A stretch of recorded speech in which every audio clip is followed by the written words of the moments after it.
Holy hell, it's been a while since the last update on Kuso Mega, and that's because of the fact that I am doing a physical release of the book 1 and 2, and I was going to do a Kickstarter for it. Instead, I'm just going to pay for it out of pocket. If you're an artist who has done work for the book 1 and 2 release, I will be contacting you, sending you the money. Send me an email, because that way I'll get to you even quicker. So I don't have to dig through all the emails of all the people who have said stuff to me months ago. But yeah, I've decided to just front the cost of the book because Kickstarter has a way of inducing project bloat. And it's because I already know that this book is going to be successful. I already know that it would be able to have a successful Kickstarter run. And so it becomes extremely tempting to just say, well, if I got all the money up front, then I could go crazy with it. I can have all these different types of release. I can have all these stretch goals, all these extra plans.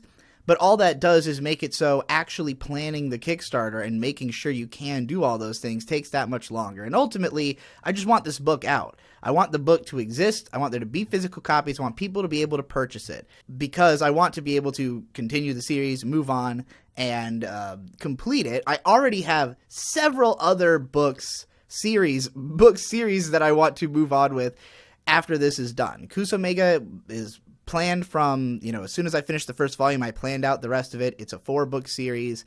The whole idea is already there, so it's just a matter of realizing it. The only thing that's held me up is that I want to do this Kickstarter. I wanted to do this Kickstarter. Now I'm thinking, okay, fuck that.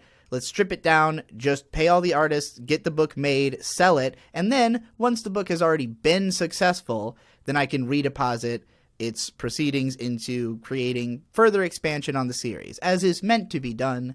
I really think that Kickstarter causes people to think that because they are going around the studio system, they are allowed to do something riskier. But realistically, your audience is also producers who also have expectations of you being able to meet your stuff, and they are going to be even less understanding of how it actually is to get something made than, a professional producer who is, who would refuse you because of the fact that your plan is not good. Whereas the audience will not know if your plan is good or not because they don't know enough, You need to have a certain level of overwhelming confidence. And again, I am very confident that Kuso Mega, book 1+2, the physical edition, will sell. But the question is, can I actually go through with a plan of creating all this extra shit in order to fill out all these Kickstarter backer rewards just for the sake of fronting more money because it seems less risky, when realistically it's more risky because I'm inviting more risk into the project on the end of adding things to it. So yeah, that's my logic essentially for why I'm just going to front the cost myself, get this thing out as fast as possible, not wait around for a Kickstarter, get it for sale. Because the physical release has been trapped in this pre-planning phase for so long, it's now been 6 months since Volume 2 of the light novel came out. I wrote the first section of Volume 3 way back around when Volume 2 came out. And I have gone over it. It's been edited. I consider it a complete first section of the book. So I figured I wanted to go ahead and pre-release this at some point as part of the hype cycle for Volume 1 and 2 releasing. Originally, I was going to do it as a launch for the Kickstarter because of the fact that I really want to introduce the new characters who are in this section to the world. I want you to know where I'm sort of at with the story as I go into planning the next stages of it. And I also want to be able to, after Volume 1+2 comes out, to get Volume 3 finished. Basically, as soon as Volume 1+2 has shipped out to people, I want to release Volume 3, or around that same time, so that, I don't want Volume 3 to come out and then kind of spoil, the experience of reading books 1+2, especially if you read it as a physical for the first time, or, if you want to have the full experience of it before the story moves on. But I do want to move the story forward just a touch before we get there. to sort of get you excited about where the series is planning to go. Basically, get you in the mindset that it's worth buying Volume 1 plus 2 so that you will be participating in this story that is moving in the direction of where, Volume 3 is going, I guess. We'll say it's to abate the concern that you'll be purchasing a book in a series that might just go to shit immediately afterwards or go in a direction you're not happy with, which it might very well do in this preview chapter, but you're going to find that out right now. By the way, if you're enjoying Kusomega, I highly recommend checking out kusomega.com, the official website of the story, because not only can you, re-listen to it here, but there are also extra canonical stories, including one of the comics that will be in the published volume when it's complete, a couple of comics I drew introducing Daidoji and Libeli. I actually drew these before writing book 3. It might make more sense to read them after listening to the rest of this preview, as you'll understand the relevance of these characters to the actual story. But this was how I conceptualized them. There's the fan art page, which is absolutely massive. Mostly I have just been embedding people's tweets that use the hashtag Kusomega on the site. That way it links directly back to you. Several of these are artists these are images that will be in actually the published volume. People who decided to just show their work on Twitter ahead of time. And yeah, if you have any fan art that I haven't posted here, I know there are some people who drew things that I have not put up yet because I have not updated this since February 27th. But I will probably go through and try to find all the stuff that I haven't posted yet. But if you want something posted here on the site, then go ahead and just send it to me in whatever way. If you don't want to use Twitter, if you don't want it to just link through to you that way, let me know. I can post it up by some other means. But yeah, so there's the fan art section. There's also the blog. This became a video, of course. And an analysis section where anybody who has done any kind of reviews or analysis of the story, those are on this page as well. So, yeah, check that out if you want to dive deeper into the rabbit hole of people talking about this series.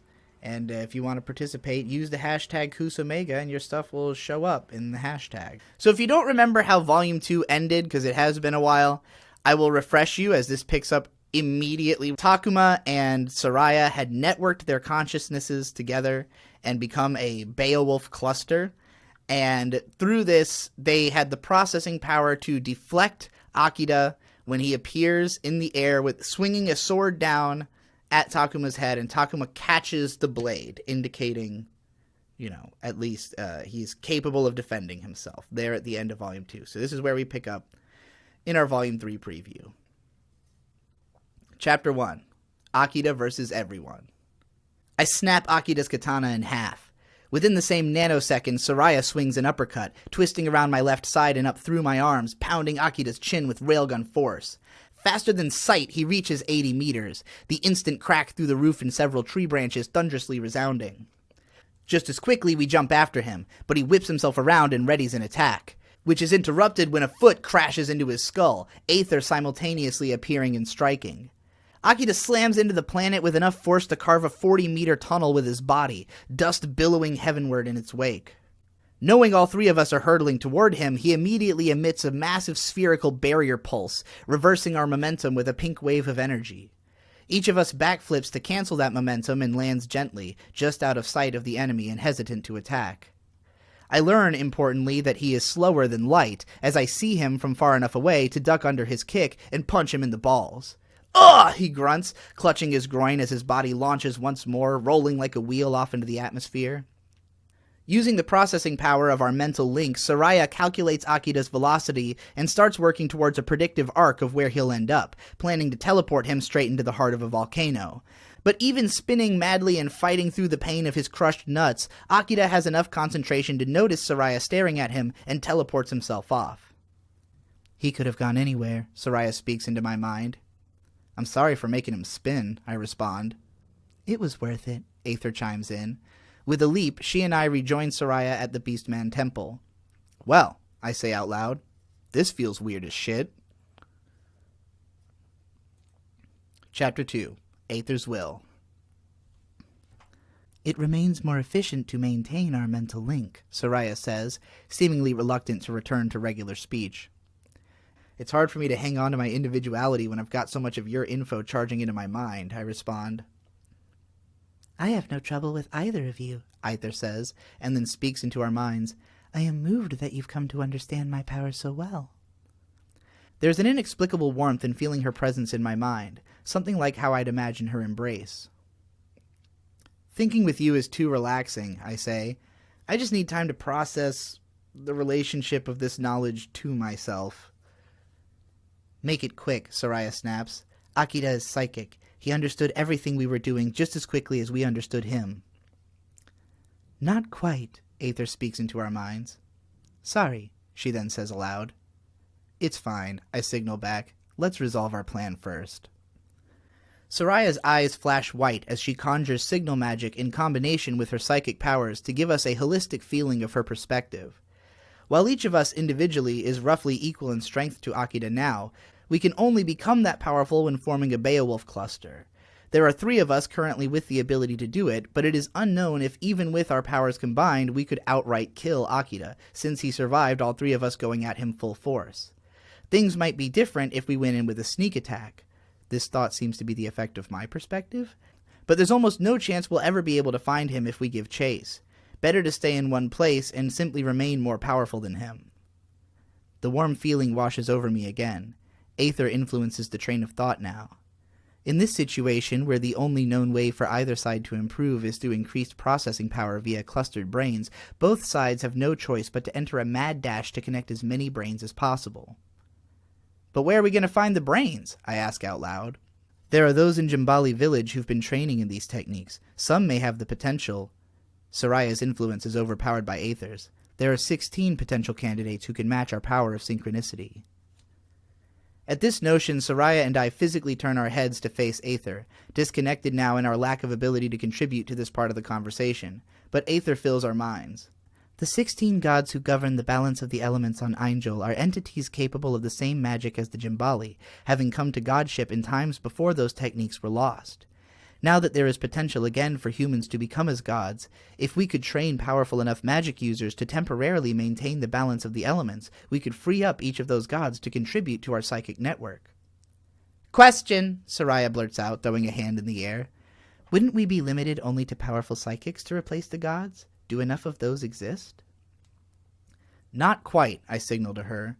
Like I told Gil, if we create a database of all spells, all someone would have to do is memorize them and have access to enough mana to use them. Mages with especially high spiritual attunement can tap into higher mana concentrations, which is what allowed the Beastmen to make advancements as quickly as they have. But whereas their psychics are underpowered in producing formulas to train their mages, we can do so instantaneously. Can we teach these people fast enough to give us access to the gods before Akida finds someone to network with? Soraya asks into my mind, then says aloud, more importantly, and turns to Aether, will these gods comply with our plan? For a moment I'm confused as to why anyone, especially a god, wouldn't want to work to protect their universe, but as Aether's expression shifts downward and a sigh escapes her throat, I remember that nobody is that simple. If you will indulge me, Takuma, she begins, in truth, I am ecstatic to be able to communicate on this level with you both. What all I think it best you both know cannot be transmitted accurately in language. Will you please allow me to alter your mind just a bit? I smile and shake my head. I can't say no to that. I am unstructured. Opaquely I sense withinness, but no place, yet time passes. There is linearity. I structure myself upon that line and take shape. As I do, I realize I am alone as a shape, yet not alone in time. There seem to be things, but they come and go erratically in blips on rare occasions. To maintain shape, I must contain these things, but they are always jostling, fighting to rearrange. But time is on my side. All of these things are trapped by time, and when united, they become difficult to move. The more I pull them together, the more there is shape, but as I give shape, there is also exterior to it. Through shape, I can see the schema of time and understand its lack of ultimate authority over existence. There is yet a higher God, and if time below them, then I am third in line. Causality, I notice, causes patterns. Even within my ability to create space, there is natural arrangement through causality, fractal patterns and spirals. I study these and become obsessed with understanding them, developing a kind of empathy for the god of causality. It seems every bit as curious to experiment and create as myself, yet I cannot conceive of what it may look to as a god higher than itself. Time, likewise, seems to be a passion project, yet for me is like a prison in the face of what could be done beyond it. I live an amount of it you could never comprehend by the time I encounter Yog-Sothoth. Only in that moment do I glimpse an understanding of unreality, an existence without shape, beyond time, impossible within the confines of causality. It's from somewhere else, but what's it doing here? Before I can ask, I know, and then it nearly tears me apart to hear. For 1 second I vibrate to a millennia the wavelength of a scream. It is the malignance. It is going to kill causality. I am absolutely certain that this universe is eventually going to fall to the malignance. However, I am brought back from the brink of insanity when considering that for this thing to be, it must have been created, just like anything else.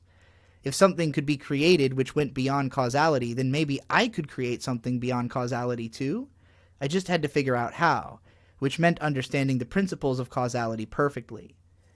And so I open a frequency to all matter taking shape in my universe that, if it could tap into, would grant access to my knowledge of causality, and we could study it together. Thus, over trillions of years, each of the lower deck gods came to be, each understanding the theories developed before and after their beginnings, but continuing to maintain the balance of what their own theorems suggest possible through specialization. To some extent, we are all connected still, but their concentration on keeping their elements in check needs to be such that psychic conversation is too distracting. Even for me, talking to them in person is necessary. Thinking the word me snaps me out of Aether's influence, as my mind rejects the notion that these barely comprehensible memories could qualify as mine. And yet, though much of what I just saw rapidly dissipates from my mind as I can't fit any images I understand to them, I get the point of Aether's story. "Question!" Soraya blurts out into what must be silence but sure hasn't felt like it. I did not get a sense of whether the lower deck gods would or would not help us from that story. "To tell the truth, I don't know," Aether replies with a tinge of sadness. "I want to believe that they would. After all, they continue to maintain their balance and keep the universe operating as they want it to. And yet—" She pauses, then beams into our minds again. "Akida is not mine," she seems to say. "I don't understand," Soraya responds. "The god of time," I mutter. I don't know why I understand. The dots just connect for me in that moment, and it's like I can predict the future. "Indeed," Aether shudders, clearly disturbed at the very thought. "I have been moved by causality, but always wished I could go beyond time. I have to think he would be the same." So he brought Akida here to stop me from stopping Yog-Sothoth because he thinks that it will free him from the god of causality, and you're worried if that snake-tongued lawyer starts talking to the lower deck gods, then they might want to be free from you, I observe. Aether's gaze turns downward, almost ashamed, and I feel guilty for my somewhat accusatory tone. "Then the god of time believes it is possible," Soraya says, now with a hand on her chin and the other arm tucked under her elbow. I can't help but crack a smile at the suggestion. That guy's got to know more than we do, right? And clearly he can't just get rid of us without having to use an agent. Aether enters our minds again. Whereas time, not unlike the elemental magics keeping Ainjol balanced, needs to be constantly and linearly managed for nothing to slip through the cracks, space is a lot more lenient. It can be morphed nearly at will and made essentially irrelevant with enough mana power. "Question!" Soraya shouts again. "What is mana?" "We'll save that for another time," Aether says with a wave of the hand. "Right," I interject. "For now it seems we've got a fairly clear idea of the plan. We're going to have to simultaneously train up a group of mages who can replace each of the gods, while also visiting each of them to recruit them to the cause before Akida gets to them. How best can we go about accomplishing this?" "I will recruit the gods," Soraya responds. I stare at her for a second and blink, trying to think of how to formulate my response, but Soraya psychically interjects and reads my impressions before I can speak. It would have been something like, "Maybe we should send someone with more direct communication skills." "I will be bringing Baika," she continues. There's something more. I can tell she understands something I don't, but doesn't know how to communicate it even telepathically. All I can really glean is her absolute trust in Baika and the idea of bringing her along. I decide to believe in it. Okay, I agree. Aether and I have an easier time interfacing, I suppose, and more importantly, I get the feeling I'm going to be the wordsmith responsible for transcribing and explaining all this convoluted magic bullshit. "Hey," Soraya snaps her fingers to ensure that I turn to stare straight at her, and then points at my face. You can finally make use of that writing degree. I've never felt so attacked in my entire life. Mind melding is a cruel, cruel thing. Go kiss your girlfriend, I spit into her mind. I will, she remarks, and with a pompous smile and puff of the chest leaves the room. I turn to Aether. Guess we ought to get to work ASAP, huh? I ask. Actually, Takuma, I have to say first of all how grateful I am. Admittedly, I didn't know if you'd recover from the trauma of the attack in time to fight back, but you did. Thank you. Ah, well, just trying not to let the universe die and all, I guess, I reply. In truth, I'm not even sure I've completely switched from doing this because I have no choice to doing this because I want to save the universe, but one thing is certain. I've made a lot of interesting connections on this journey so far, and I have a mind to protect them. Aether speaks up again. To tell the truth, I always wanted to reveal more to you, but without enough time spent here to understand the nature of my magic, I wasn't sure it would make any sense. I get it. To tell the truth, I'm amazed how well the cards are falling into place. This causality thing is pretty impressive.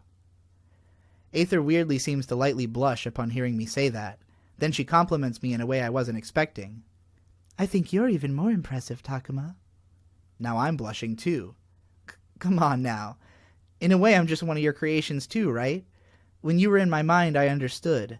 This isn't really another world in the sense of how we think of it in light novels, is it? The strength of our psychic power is in our connection to the wavelength, right?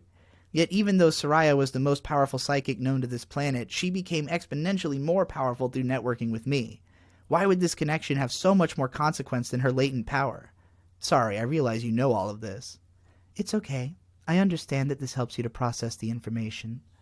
Thank you. Connecting with you is a very warm and pleasant feeling, almost indulgent. I almost feel, I want to say guilty, but it's not right. Yet, in a wafting sensation, I can feel that Aether understands.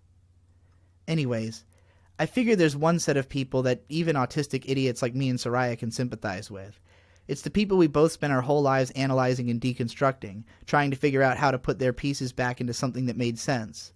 If we're pulling all of our powers from parallel universes, then it's probably because we're networking with alternate versions of ourselves, who've had most of the same experiences that we've had. The more consistent someone is across many universes, likely due to their natural access to the psychic wavelength in all of those places, the more access they have to other versions of themselves. Does this sound about right? You seem to understand, Aether responds with a patient smile. But it's still not enough. Even if you can process your own ideas harder than most people, you're still limited to the range of perspectives held by all those other versions of you.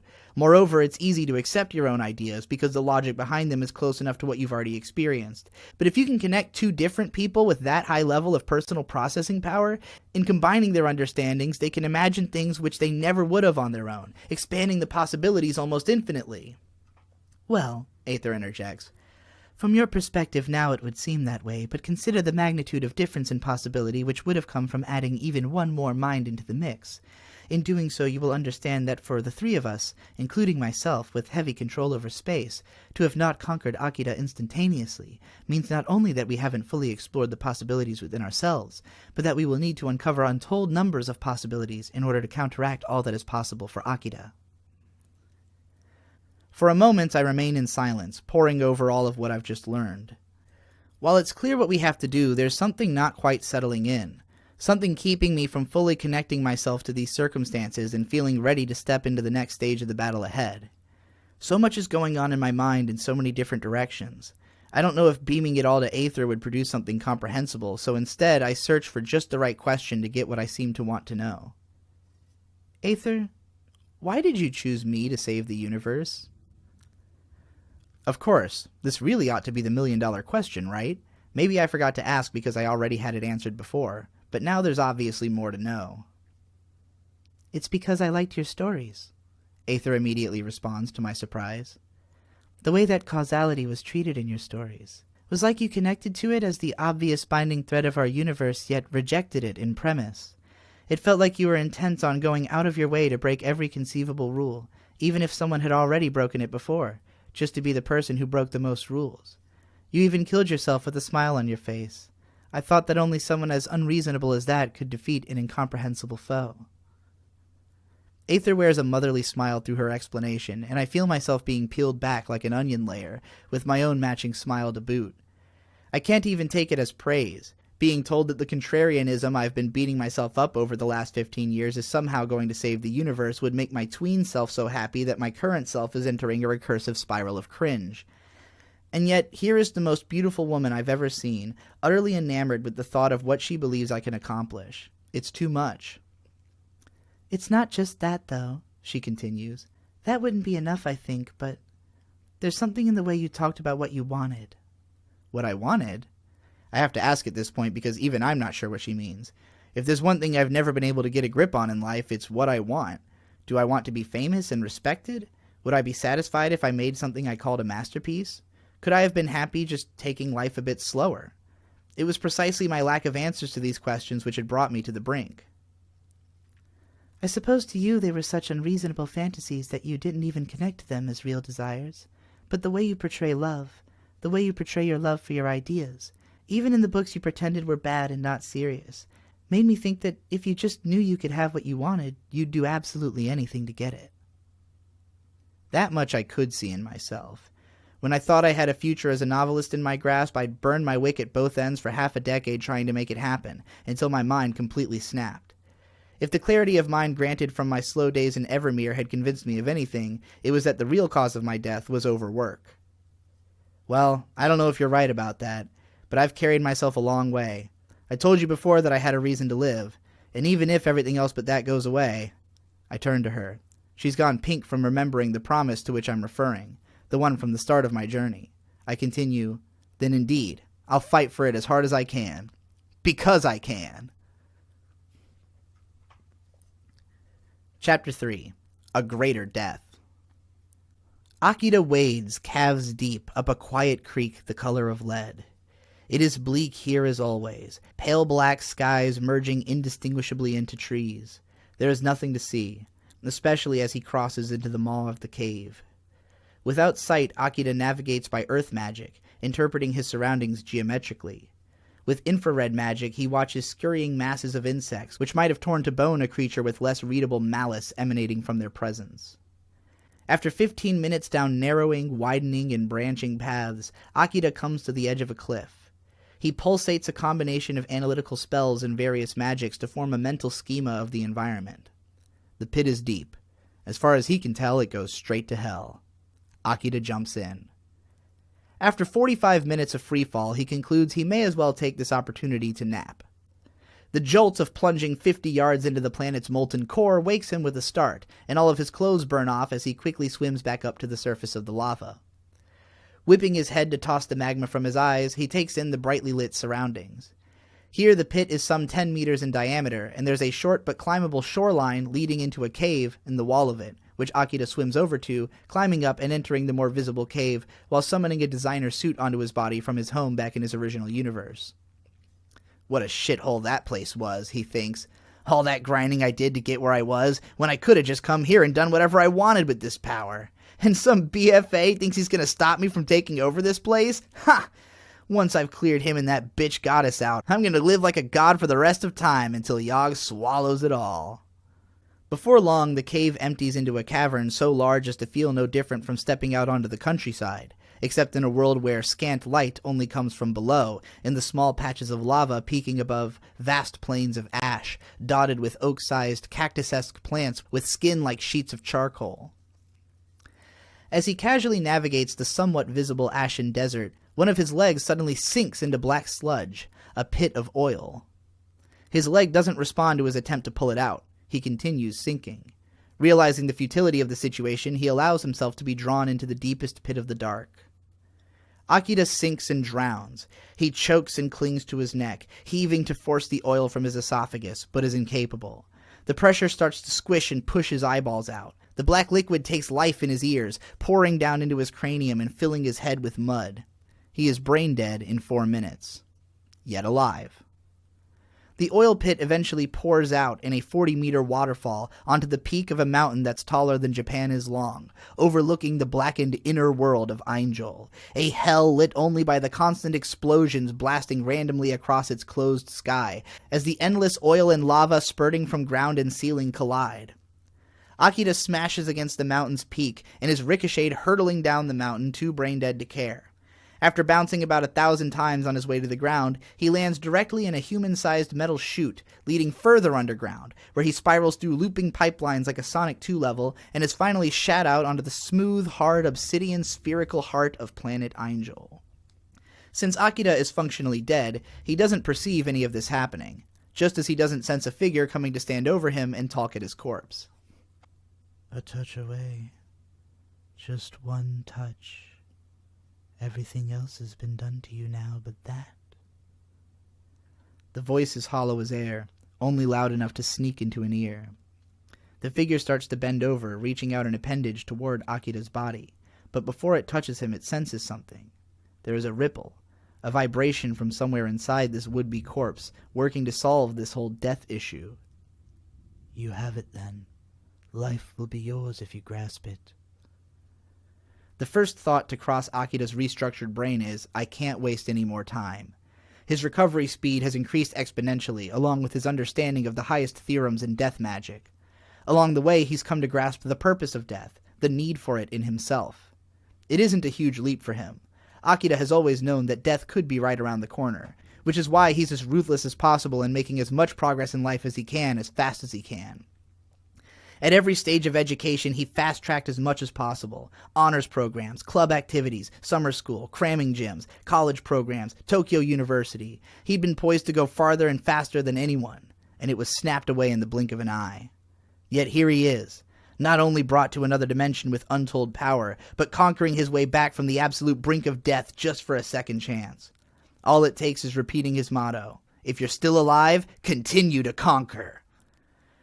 Upon the reformation of his throat, he shouts, still eyeless, into the void, "You cannot guarantee the death of causality without me!" Despite its volume, his voice doesn't seem to carry, as if there's no space beyond him for it to travel. Child, you do not inform me. I have tested you, and you have lived. The god of death, Nibiblim, speaks into his mind, as his ears have not yet formed. Then you will cluster with me, Akida pronounces hopefully. I will join you. You can't do what you're hoping to without an understanding which I'm unfit to teach, but I will guide you, and when the time comes, I will fight with you. And what of death in that time? Akida asks. Suspended, as it only can be, except for those I touch. There is a greater death to assure upon this world, one which may offer it at last even to myself. Chapter 4. Cast School in the Sky. The last way I wanted to start my day was staring at a completely blown open head and torso, but here I am on the orange plains of Kurdla, screaming soldiers scrambling all around me, explosions rocking the sky and shit flying everywhere, staring essentially at just a sliver of spine and flesh connected to intact legs, encircled for a few yards by viscera. This confirms it then, I state without warmth. Gil is squinting to see as little of it as she can and trying not to cry as she nods. I quick fly us both back up to Laputa, a floating castle which I've built a mile above the front line of Boromir's invasion of Kurdla, on the world's strongest magic ley line. We land in the courtyard, an epic atrium topped by a ruptured glass dome, housing overgrown ancient plants which spew through the halls and up the walls of the castle all over. There is a clearing in which stands the atrium's central gazebo, and pathways made through the plants throughout the castle to all of the rooms. As we touch down on the marble floor surrounding the gazebo, I use one of my favorite new spells, a hometown special called the Psychic Email. Instead of blasting people with in-the-moment thought mergers, I formulate a statement, package it, and leave it in others' mental inbox to be checked at their discretion. Granted, this rarely means more than a few minutes for most of my recipients. It reads as follows. Update on the death situation. As suspected, it seems like you can't die. You can be functionally dead, but not die. We've seen people wounded in ways which should have killed them continuing to think and breathe, so the exact mechanics of this undeath are unclear. But even bodies completely lacking in any signs of life are retaining the spiritual energy which would ordinarily dissipate into the environment upon death. Under normal circumstances, this would be taken as a person having the ability to potentially make a recovery, so don't count yourself out just because you can't think anymore. Takoyaki Takuma. Aren't you going to mention what this means? Gil asks after reading my email. We don't know for certain what this means. Akida hasn't made any moves, and the consequences of this change are still unclear. As far as we know, this could work in our favor. Not likely. Aether's telepathy comes into our minds as she emerges into the atrium. No one has ever come close to mastering death magic, including myself. Nibiblum created it early in the planet's history, feeling that evolution was impossible if organisms could only fuse in and out of one another and never consume the strength of others into themselves. He's never let up on the rules for a second, and only ever expanded their complexity. If he's stopping death, it can only be because he wants to be extremely selective about who gets to die. But he hasn't made anyone die abruptly either, I counter. On some level, he's obviously obsessive about his rules. He won't kill anyone if he hasn't been justified within the rules of his magic, meaning he can't kill us unless they beat us. If we can't kill them either, then it's still just a matter of staying ahead of them and keeping them at bay until we're strong enough to expel Yog-Sothoth. I'm sorry, Gil interjects, clutching her staff with a solemn expression. I understand you're hopeful, but hearing all of this in a row is so much. I smile and tell her, return to the dorms with the others. We'll have class in half an hour, so enjoy the little downtime you can. I will, sir. Thank you. She responds with a bow and hurries off down the hall. I haven't gotten used to being called sir just yet. Aether turns to me with her usual soft and heartwarming smile. You should take the opportunity yourself, she says. No need, I reply. I've got my own solution for that. What I've got is a new kind of addiction, something superseding even my lovely psychic drugs, which grow all over the castle, and that is writing. In order to manage all of this, I just haven't stopped writing. To maximize effectiveness, I've coordinated with myself across a vast number of dimensions in order to collectively run a couple dozen parallel thought processes. Most of these are dedicated to computing magical theorems, and some of them are independently sharing data chains with Aether. Others are interpreting sensory data on a much higher level than normal so I can perceive any change in the environment instantly. And one is just writing. Sometimes it's making up new stories and running with them until it's tired. Sometimes it's continuing stories I started in the past, or even the ones which I was publishing before I died, with ideas flowing so easily that far more get abandoned than are formulated into words. Sometimes it's just writing about what's happening in this very moment, or what happened just before, or journalizing, making editorials of my observations and experiences, never stopping. All I can say is that it's keeping me sane, and seemingly doing whatever sleep is supposed to do normally, 'cause I ain't doing that no more. Kiddies? Gil calls out as I step through the sliding door into the classroom. I stride over to the podium at the front, and she tells the other 6 students to bow. They do, and then she tells them to sit, and they do that as well, scooting their chairs up to their desks. If you told me I was one day going to force a bunch of kids to undergo Japanese-style education, I probably would have killed myself. Faster. But if there's anything I know will adapt you to the hardcore lifestyle of the grind, it's the structure of Japanese learning. I call roll. Gilibrit Oriander. Here! Gil stands up, hand raised, wearing the standard-issue Japanese girl's sailor uniform that all your favorite 90s anime characters wore. Short sleeves with her messy hair really brings the girl's spunk to the forefront. She gives off less of a cute little beast girl mage image and more of a middle-school lacrosse-playing precure protagonist vibe. It was that energy which had inspired me to give her the job of playing superhero in her off hours. Gil is training to take over for the god of spirit, a magic whose presence is often lost in humans throughout their life as they fail to attune it, given its lack of obvious everyday practical value and use. Spirit is the magic which allows harmony between the other magics by way of what I can best describe as a form of empathy. In the same way that we might feel something for an animal because we can recognize it experiencing the same emotions that a human would, spirit magic facilitates the recognition of commonality between different magic systems. Many of its formulas are ideal for learning how to optimize daily use magic in other magical fields, allowing strong spiritual practitioners to effortlessly fill their day with minor spells without disrupting the mana resources of their environment. Since the Beastmen were partially created through spirit magic, they are especially attuned to using it, hence the Jimbali tribe eventually having realized the pathway to god-tier magic. But as I'd learned from her father, Gil herself was more integral to the development of these techniques than she gave herself credit for. Spiritual magic is best developed during childhood. The earlier a child develops an understanding of empathy, the more likely they will be not only to practice it throughout life, but also to have a better shot at mastering the highest level techniques within their lifetime. Gil had been raised as an experiment to teach a child from birth exclusively in the teachings of spiritual magic, disregarding any particular aptitude or interest she might have in any specific element during her development. What she had regarded simply as her everyday life training in the ways of the Jimbali had actually been a first-generation attempt at creating a candidate for godship. There had only been one problem. Gil isn't psychic. Gil could absorb anything which was put into her, but it was very difficult for her to find anything new on her own. What made the Jimbali magic special was that psychic mages could intuit the formulas to spells without needing to be taught. But learning those formulas was different from being able to explain them or draw them out lingually, either of which is vastly more time-consuming than understanding them psychically. Luckily, I'm a light novel author, so the one thing I'm better at than anything is getting the stuff that's in my brain into text as fast as humanly possible. If it were just a matter of the enormous number of possible formulas in existence, it would already be damn near impossible if those magical formulas couldn't also be used to instantly generate text documents from my imagination into reality, but the real trouble was even explaining some of these more esoteric concepts. To tell you the truth, I don't think I'm fit to teach Gil what she really needs to know. She can learn the structure of any formula you give her, even if it's a complex set of signal messages, just as long as she understands exactly what all of it means. If she could understand the root emotion of the language, I'm sure she could finally break through and simply rationalize every other possible combination in a matter of days. But how do I make her understand that core emotional root? The only way I think I understand it is from falling in love. But I don't know how to untangle it. Where was the part in all of that where I felt whatever this feeling is that let me understand this magic so well? I'd mind as much of it as I could talk about in front of a kid for anecdotes and metaphors, hoping somehow if she could relate to this or that angle it might all click, but our conversations would go like this. You know how your father would gladly lay down his life to save you, right? Of course, I would do the same for him.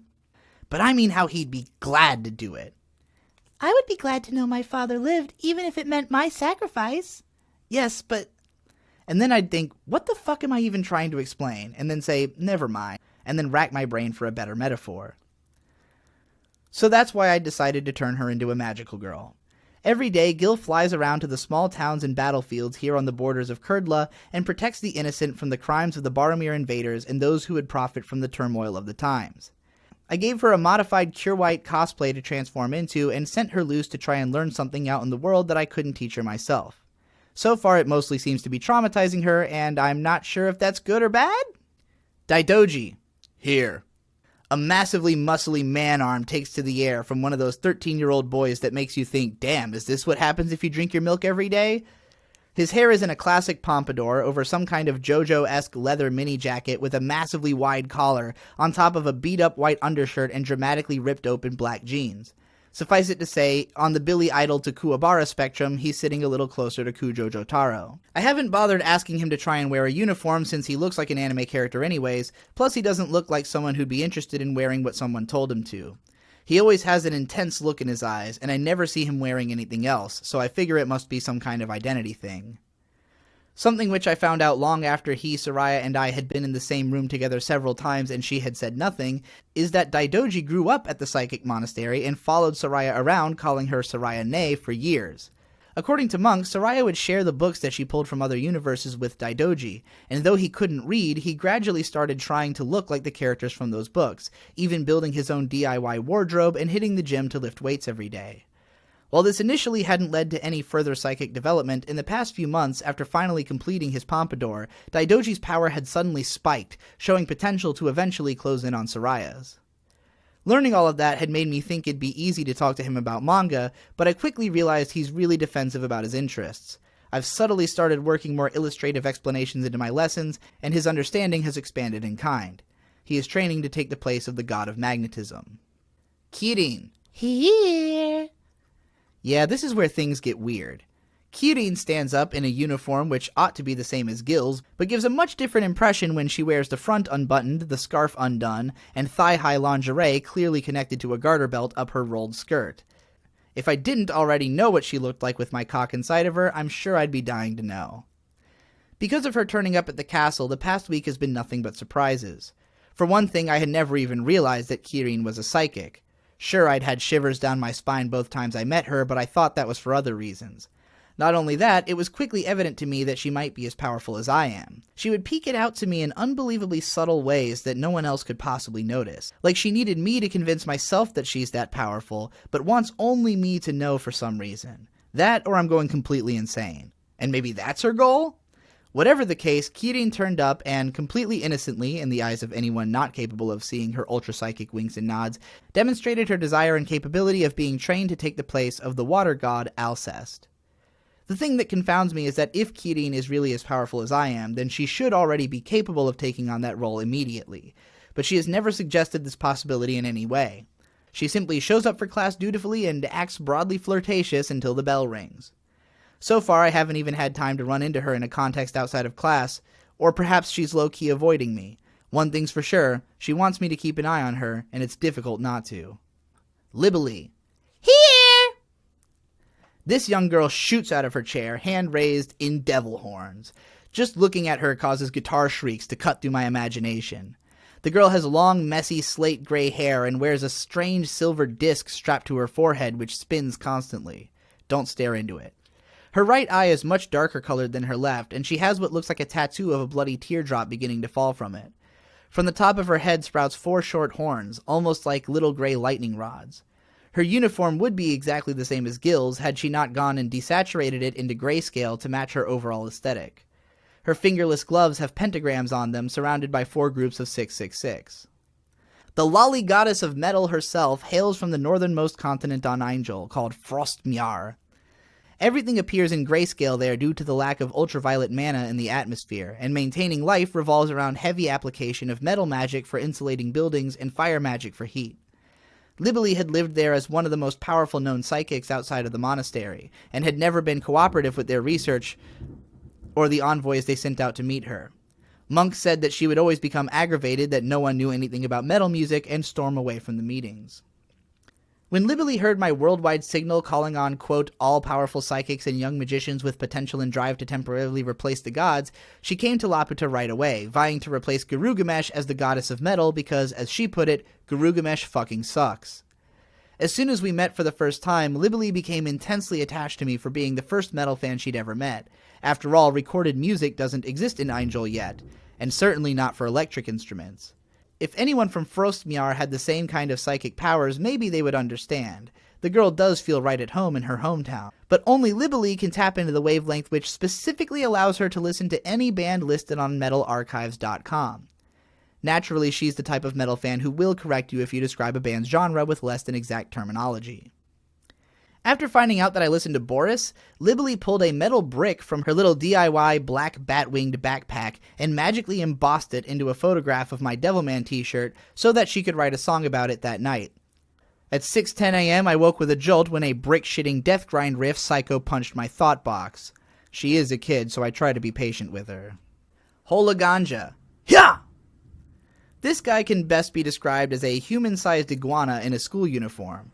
Like, he's just humanoid enough to fit into the uniform, but anything sticking out of it is pure huge lizard. To be honest, I haven't gotten to know him all that much because his lung capacity only allows him to exhale 1 syllable at a time in a heavy burst.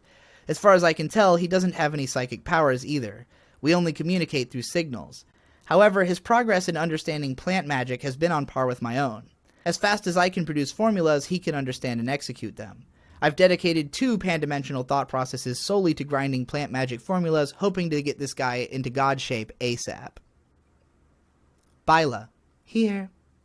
Another familiar face, and my best defense against losing my eyes in Kirin's pale chest too often. Byla fills out her school uniform like Kagome from Inuyasha, a barely legal, ultra-sexy, proper high school girl with the most stone-cold Kogal attitude imaginable.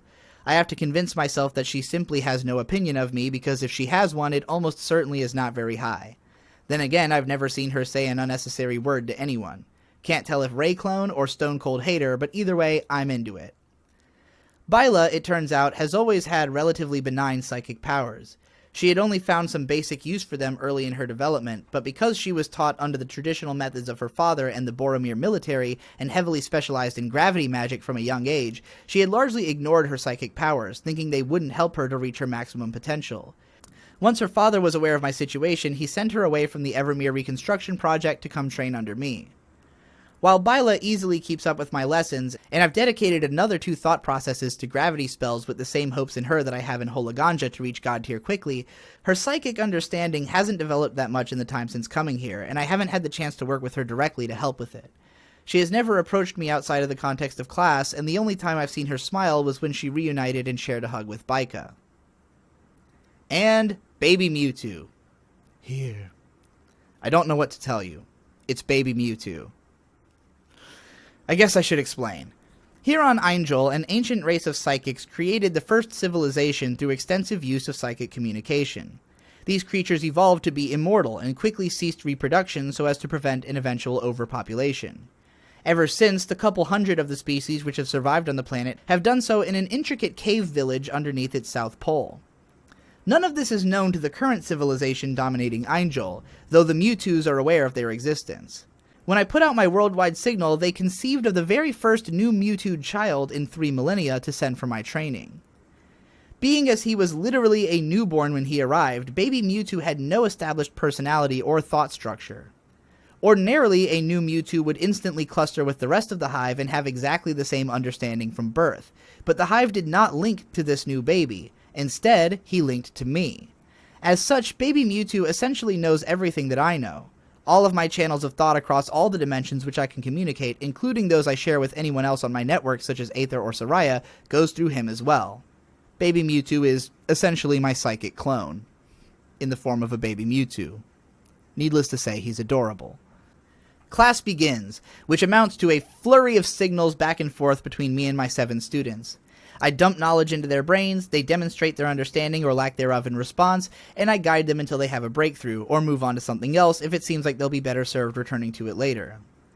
Bila and Hologanja are my honor students, practically repositories of information in the magics they specialize in, and highly capable of adapting to other languages through their applications to those magics. Baby Mewtwo, of course, has little reason to even be here, but since he's a baby, there has to be someone keeping an eye on him at all times.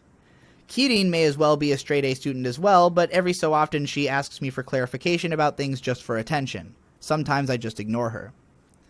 It's Libeli, Daidoji, and Gil who end up being the focus of most of my attention and actual instructional work. In Libeli's case, it's less that she doesn't understand the material and more that her methods of expressing that understanding require further deconstruction and analysis. Imagine, if you will, that you gave a student a math question and they answered it by playing a metal riff. You're gonna need another answer.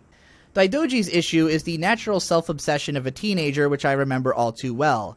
The needing to relate everything back to yourself in order to understand it, but being able to do so with incredible ease because you're constantly projecting. It's because I lived through it that I don't have much difficulty with Daidoji. I just have to think about how I can relate something he doesn't understand to a situation that plays into his self-image. What I never expected to be my most difficult student is Gil. Having grown up with so much emphasis placed on the importance of empathy and understanding, Gil is deeply invested in the meaning of spirit magic, and yet she fundamentally doesn't get it. Empathy is such a matter of course for her that she simply can't understand someone who is lacking in it, and by comparison to her, that means every human being on the planet. As a result, this person obsessed with empathy can't seem to appreciate the irony of also being the most judgmental person in the castle. And granted, she's not wrong about anything she says, but you couldn't find more of an echo chamber for those ideals than this environment. Thankfully, I've seen more than enough anime to know what these kids need. All 3 of them need a group of friends. Daidoji had needed Soraya. Since she left, he's disappeared into combing his identity. Gil and Libeli both come from monocultural environments surrounded by people who easily understand them, and have never been challenged to learn to communicate with others who fundamentally don't. Bila is a bit older and has probably picked up a lot of worldliness from her father's tutelage, Hologanja from his close communion with the plants of the world. Kirin is literally an adult, and baby Mewtwo is essentially me, ergo my diagnosis is that the root cause of trouble in my class is being sheltered, spoiled kids. Thus, I've decided to do the most anime thing imaginable and manufacture a friendship between them. And so, when class is dismissed and the others go off to their own assignments, the 3 of them remain with me to attend the Kinship Club. Chapter 5. The Kinship Club. Yes! Yes! Yes! It's the big one! Libeli shouts, claws out toward the sky and beaming with unchecked mania.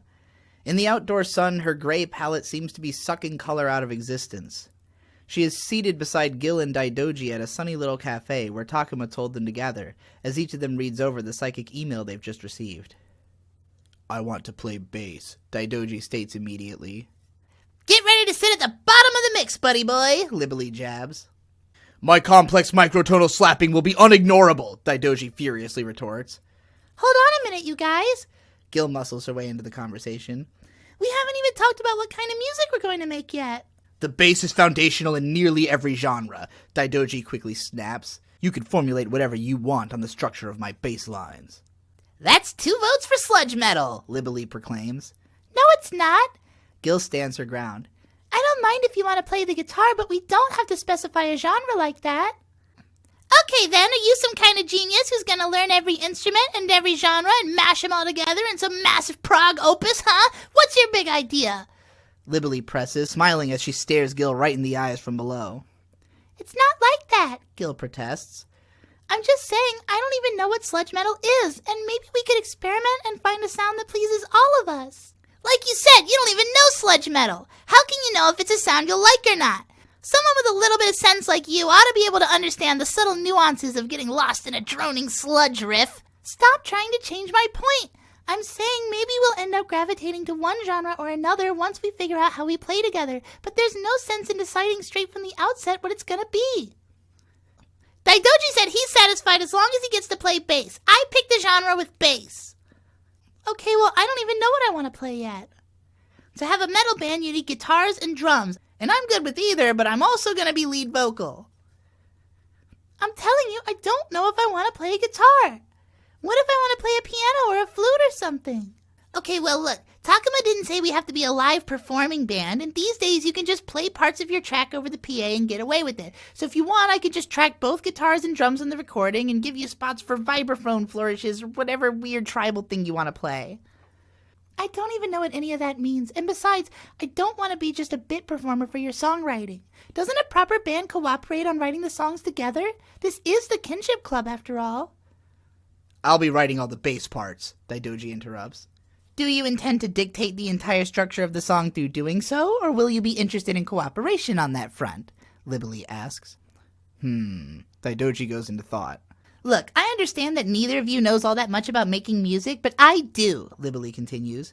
While there are some great bands who really hash out every element of the song together, there are just as many amazing bands who are led by a single creative visionary who writes all the songs around the talents at their disposal, and those performers are happy because they enjoy playing their instruments and they get to play good music.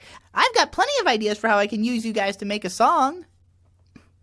You don't know anything about my talents, Gil debates. I've never even picked up an instrument before. I don't even know which ones I can play. You're a fast learner, Gil, Libby compliments. Learning one instrument is just like learning any other. I've picked up most of them at least once just to spice up my experimental tracks. And anyway, whatever you pick, I can find a way to work it into the final product. Daidoji? Gil turns to the boy, who's sitting with his feet up on the table, arms crossed over his chest and laid back with his usual brooding frown.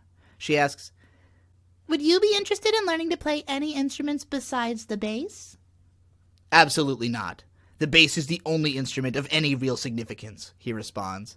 Do you see, Libby? The musicians you describe who love their instruments are people with a special relationship with those instruments. You see the bass as just one of many tools at your disposal to realize your creative vision, but to Daidoji, his only interest in music is to serve as the foundation which others can build upon. It's true. No one listens to just bass, Libby acquiesces, causing a loud tch from Daidoji as his eyes shift from the table. Can't we have some time to try different things out together? You can play all kinds of instruments, and I have a few that I'm interested in. Maybe we can mix and match them and find our own sound that matches with Daidoji's bass. Well, it's not like I'm lacking in imagination, Libby responds. I'm sure I can find a way to match something against whatever it is you're doing. I don't know if you'll like what direction I take in matching you, though. It'll be worth a shot, right? Gil asks. Why do you have to make everything so edgy and aggressive? Gil shouts over wailing amp noise as she lowers the quiver from her violin. Because that's the way it is! Libby hollers in response, deliberately holding the still vibrating strings of her Frankenstein guitar made out of welded-together metal chunks to the face of the amplifier, emitting a persistent high-pitched squeal through the studio room. Daidoji turns up the sound in his headphones and continues thumping on the bass to drown out all the noise and ensuing argument. I don't think it's going to help the Kinship Club to make music that doesn't in any way reflect kinship as an ideal.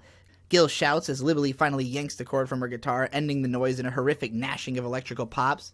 How can you say that about metal music? The metal community is very inviting, Libby snaps back. That's just what Takuma told you. You don't know anything about the metal community because it's just yourself. Well, I know myself. And what part of you is inviting? All of these songs are about hating people, hating society, celebrating drugs and murder. Some of your lyrics literally describe sexual assault as if it were fun. Well, it would be fun for the person doing it. And why would you ever want to relate to a terrible person like that? Gil, you're supposed to be taking over for the god of empathy. You have to be able to empathize with everyone. Gil sighs, realizing she's once again put herself in the same place that Takuma is constantly trying to dig her out of. She's sure that those kinds of people will never contribute to society in the first place. All of them are selfish scumbags who regress society by exerting their will upon the weak. Exactly the kinds of filth she'd been sweeping off the streets of Kurdla every morning before class as a magical girl. Would empathizing with those people really benefit the world in any way? It seemed like eliminating their ability to act was the only way to protect society from some of these people who'd become so set in their forceful ways. As she reflects on this topic once more, Libely continues. Metal music isn't about wanting to kill people, it's about the fact that you want to kill people. I'm not gonna let you tell me you haven't wanted to kill anyone before. Every day, Gil suddenly mumbles, her vision downcast. Libely and Daidoji turn to her in surprise as she repeats, I want to kill people every stupid day! Libely beams with a shark-toothed smile. Now that's what I'm talking about! Band name, album title, track title, lead single, and hook. I want to kill people every stupid day! That's the part of myself that I hate! Gil shouts back at her, almost ready to cry. Libely's smile doesn't crack. She responds, Here's what that part of me sounds like, and plugs her guitar back in. Her tuning is bottomed out. A wall of orange amps tuned for drones saturate the atmosphere with a low, grumbling tone as she strikes a single chord and holds it for 16 deadening seconds.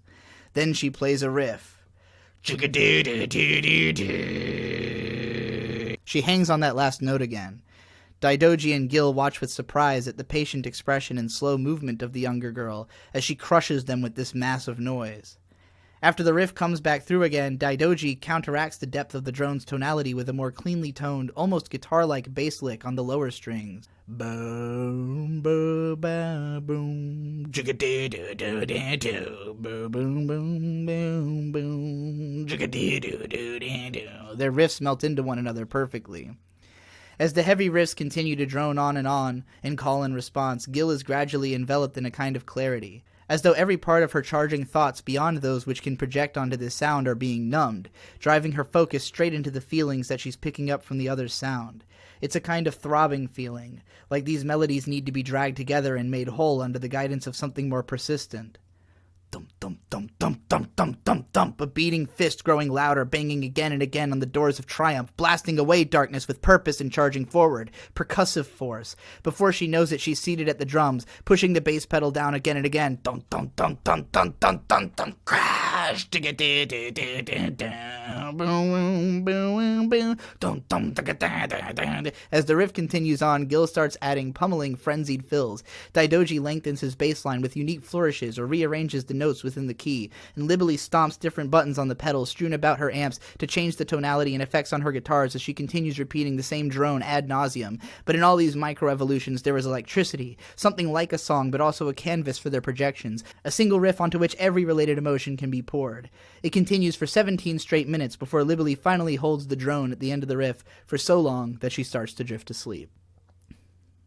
Chapter 6. Blood Basilica Battlefront. The architecture of the Blood Basilica is alien to Baika and Soraya. A tall, ornate building with a dome roof, it is topped by an imposing crucifix which heavily bleeds from a wound on the side of the man nailed to the cross, the blood spilling over the dome and catching in fountain pools at the building's base to be recycled back into the macabre sculpture above. Such an imposing temple, Baika says, chilly with the feeling that this display almost seems to celebrate its own gruesomeness. I wonder what sort of god this Jesus is. Indeed, the impression she has of this foreign god is nothing like the one they gave deference to back in Evermere. From the Kaskul base in Kurdla, the girls have traveled southeast to the nation of Gurgamin, a mountainous region light with civilization besides small, highly religious independent villages among the valleys. One of these, the town of Jehovah, houses Shangri-La, or as it's known to travelers who've heard of it, the Blood Basilica, alone above the village on the side of a mountain some 3 miles up. Soraya pushes open both of the massive doors with her psychic powers as she strides through, hands in the pockets of her jacket. The interior is somehow even more overwrought and horrific. It is set up as a forum with an ornate podium at the front and rows of pews which face it, all seating crops of rotted corpses. Blood seeps down the walls and rains in light drizzle from the high ceiling. Ew, Baika squirms, realizing that they're going to have to walk through the bloody rain. Soraya quickly erects a visible, blue-tinged barrier around the two of them. "We won't get wet," she proclaims, and doesn't break her stride into the morbid church. Tepidly following her lover into the temple, Baika starts to take in more of the surroundings and quickly notices a figure standing at the podium on the far side of the room, an enormous coal-skinned man mistakable for a featureless shadow at this distance. As the girls make it halfway into the room, keeping their eyes on the man at the podium to avoid glancing at the dead bodies, it becomes apparent that he is shirtless and rippling with humongous muscles.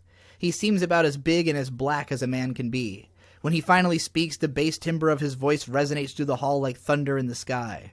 "You stand before Angel's god of blood, the earthly vessel of a foreign god brought back to life in another world after my death at the hands of my people. Jesus H. Christ!"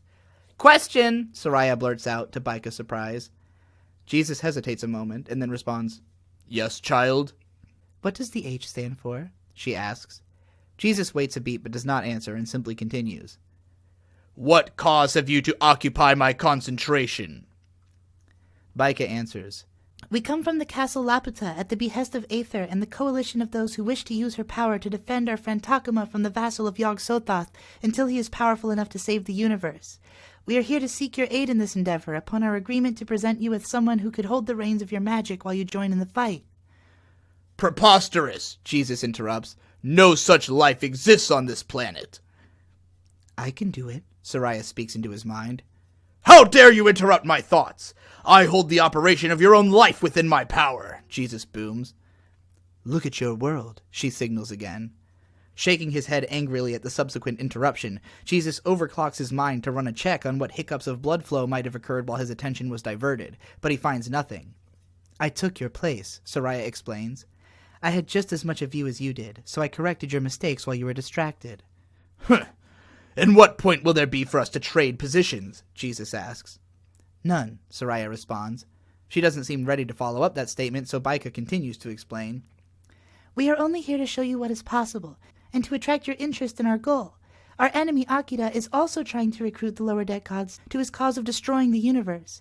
But if the others will fight against those that seek that outcome, then we can change it." As Baika's emotional plea disappears and echoes through the cathedral, Jesus closes his eyes, exhales into a smile, and then starts to laugh from the chest. "And who are those whose will is to fight that outcome? Bryn or Prinf, whose magics have become the focus of evolution for the planet's civilization? Perhaps Arisu, whose plants have refused to adapt my blood to advance their evolution more quickly?" "Our magical teachings preach balance among the elements. We have as much respect for blood magic as any other," Baika replies.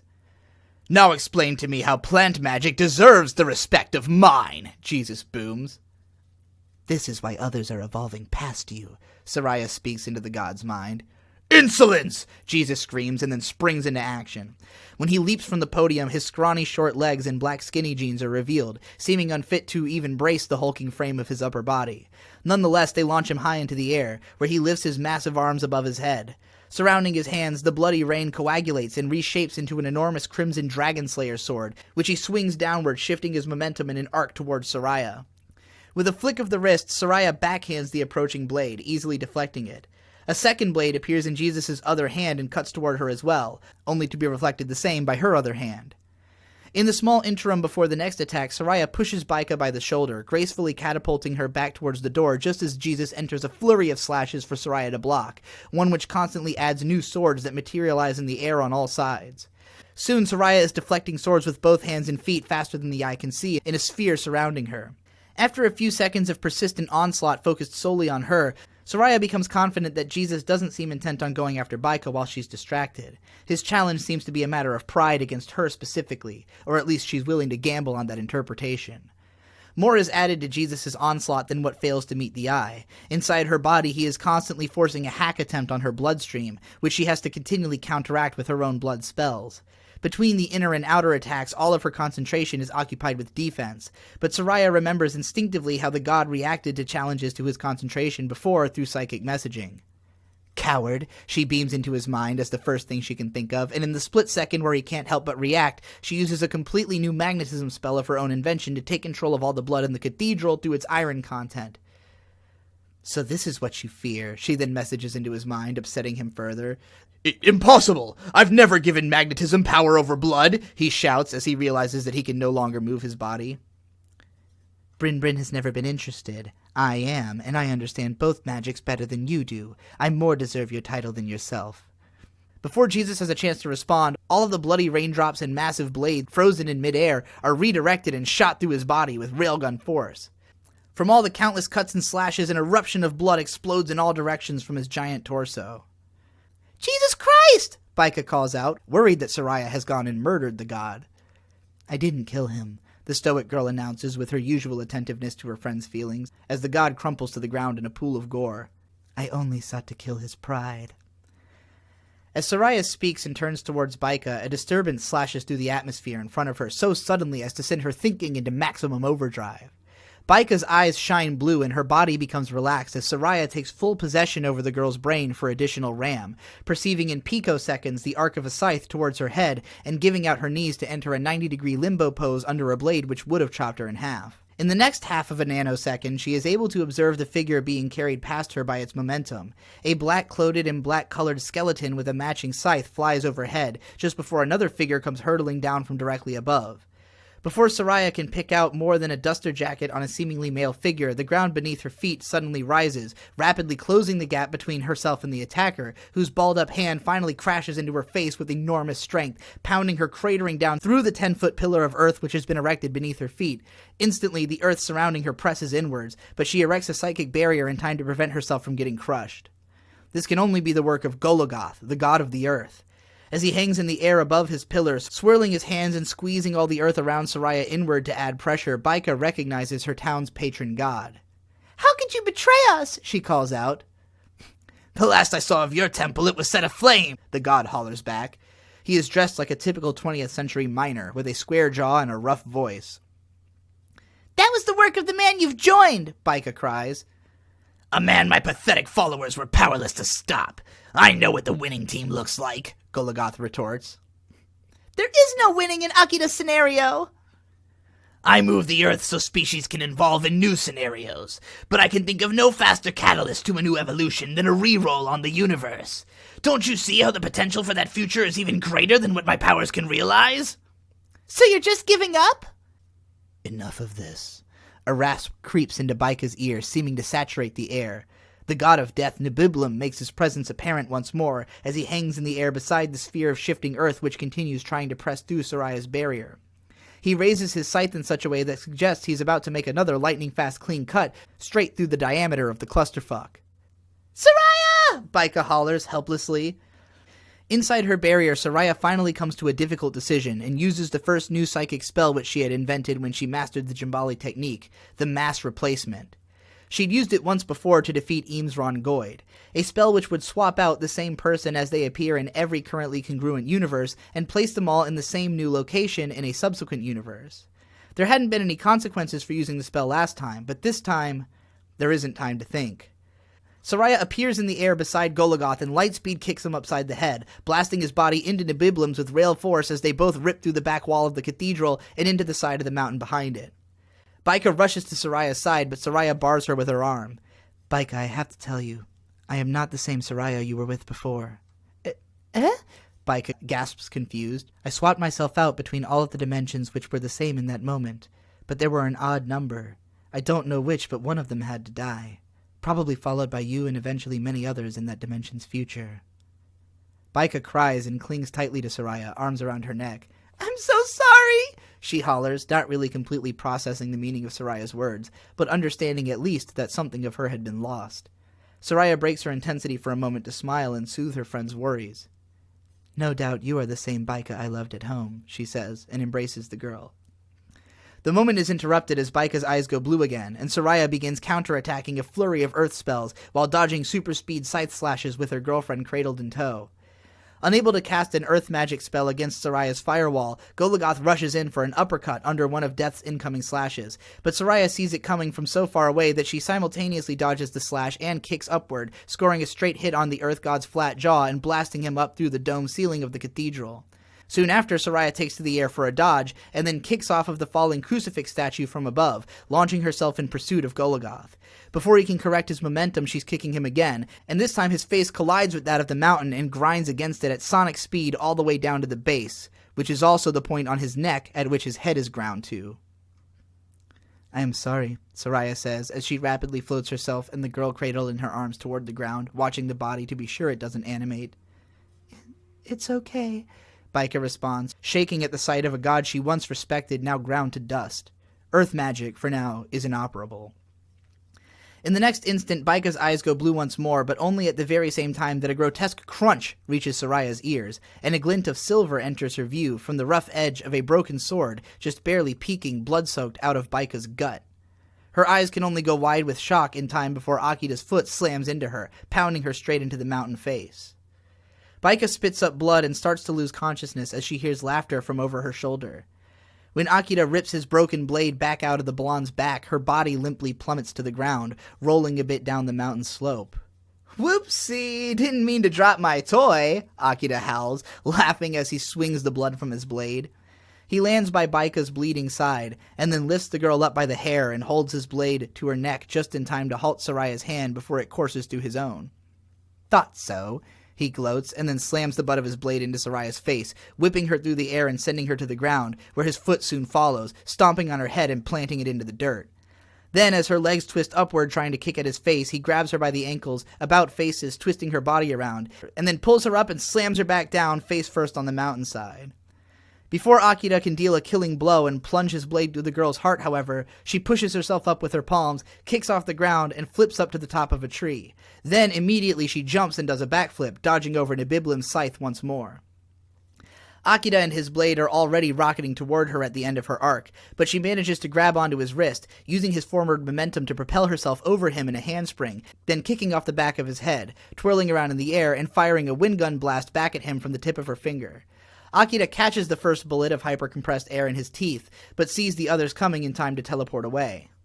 "Thanks for teaching me that trick," he says, lifting the bleeding Baika by the hair once more after appearing beside her. "I like this one too," he says, and Baika's eyes start to shine blue again as he laughs. That's when Soraya's hand enters his face so hard and fast that it crushes the structure of it, capsizing the skull inwards until the brain is nearly mush, and then he disappears into the distance faster than the splitting air can make a sound. "Absolute fool!" she screams and magnifies the sound waves to pulse over the atmosphere to wherever his body is currently losing speed. "You think this is a Beowulf cluster? She isn't even psychic, you fucking moron! This is what it means to understand someone! This is what it means to love! You'll never ever have it!" Tears explode from Soraya's eyes as she howls into the air, lifting and clutching close the bloodied unconscious body of her lover. Just before Nibiblim's scythe can make another go at her, Soraya blasts off in flight to bring her bloodied companion back to the castle.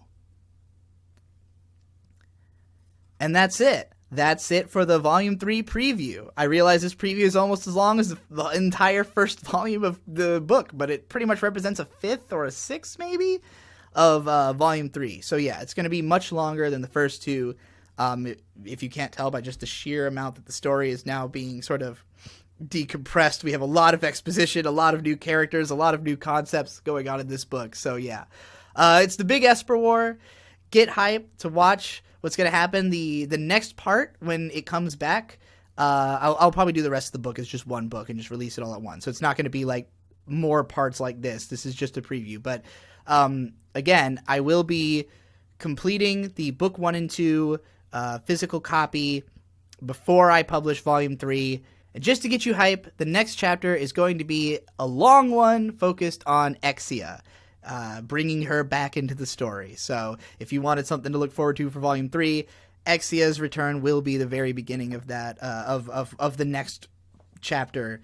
But yeah, so that's all I'm going to say about the rest of Volume 3. I don't want to spoil anything. I'm really excited to get back to writing it because of the fact that so much of the ideas that are in Volume 3, which, again, I came up with back when I wrote Volume 1, are things that will, I think, be even more interesting to a lot of audience members in light of recent changes in my life. So if the story so far isn't already like that. But yeah, so I hope you all enjoyed this. I hope you will contribute to the book. I'll, of course, make another video as soon as the physical copy is actually for sale. Again, if you are somebody who made art for the book, send me an email to make sure that I pay you. You know, I'm going to try to make sure I get everybody, but, like, it's a lot of fucking people, and my emails are very chaotic. I did not organize my emails well. So, yeah, make sure you message me. And that's all.